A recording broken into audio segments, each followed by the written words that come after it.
ఓం గం గణపతియే నమః. మన భారతదేశం పరమ పవిత్రమైన కర్మభూమి. యజ్ఞాలు, యాగాలు, తపస్సులు, యోగాలు, హోమాలు, ధ్యానాలు, దైవ కార్యాలు ఎన్నో జరగడానికి ప్రధానమైన ప్రదేశం ఈ ప్రపంచంలో భారతదేశమే. ఇక్కడ వేదాలు అవతరించాయి. పవిత్రమైన కర్మకాండలు ఆచరణలో ఉన్నాయి.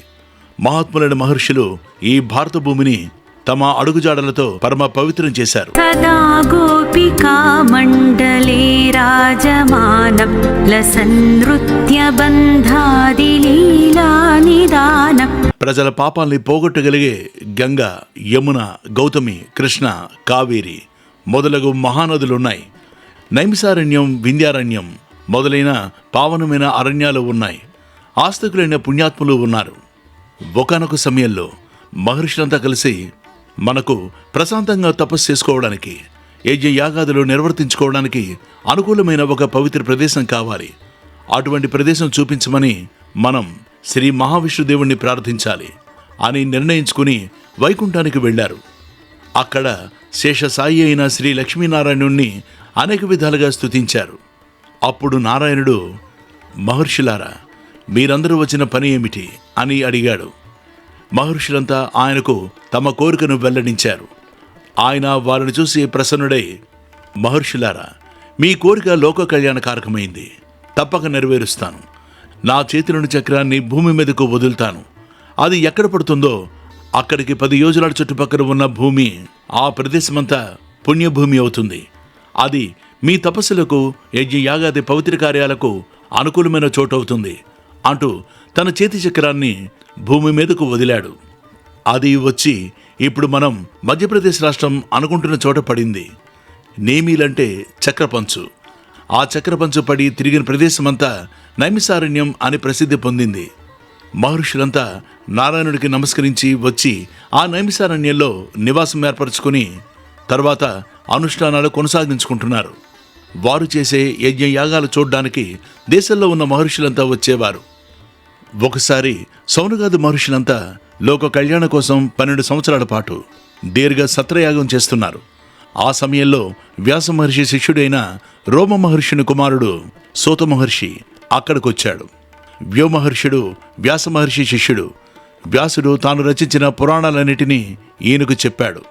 ఈ రోమహర్షణుడు తన కుమారుడైన సూతునికి వాటన్నిటినీ బోధించాడు. ఈ తండ్రి కొడుకులిద్దరూ లోక సంచారం చేస్తూ పురాణాలన్నిటినీ ప్రచారం చేస్తూ ఉండేవారు. ఆ సూత మహర్షి నైమిసారణ్యంలో యాగం చేస్తున్న సౌనకాది మహర్షుల దగ్గరకు వచ్చారు. ఆ సూత మహర్షి నైమిసారణ్యంలో యాగం చేస్తున్న సౌనకాది మహర్షుల దగ్గరకు వచ్చాడు.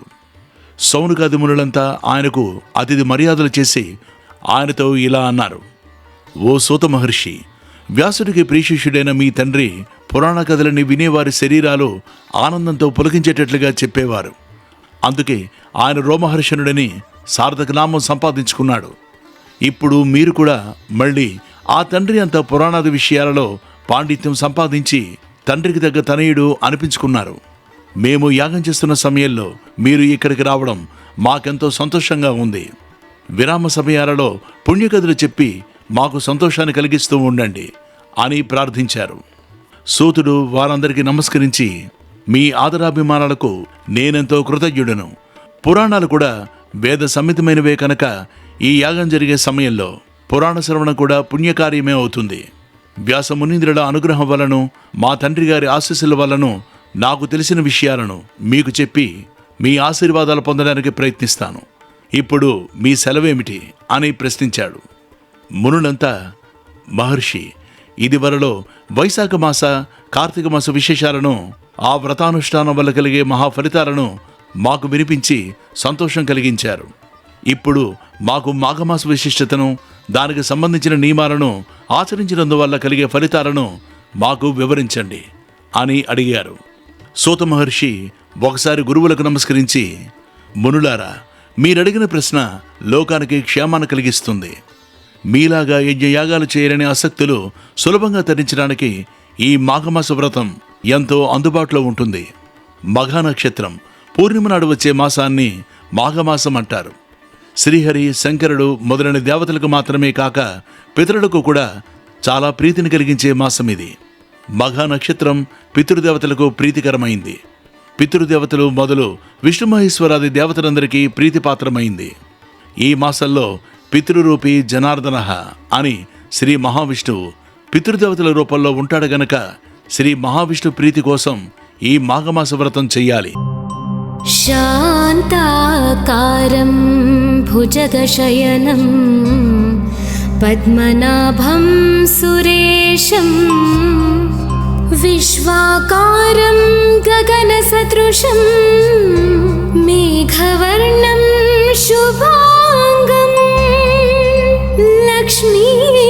లక్ష్మీకాంతం కమలనయనం योगिहृद्यानगम्यं वन्दे विष्णुं भवभयहरं सर्वलोकैकनाथं सर्वलोकैकनाथम्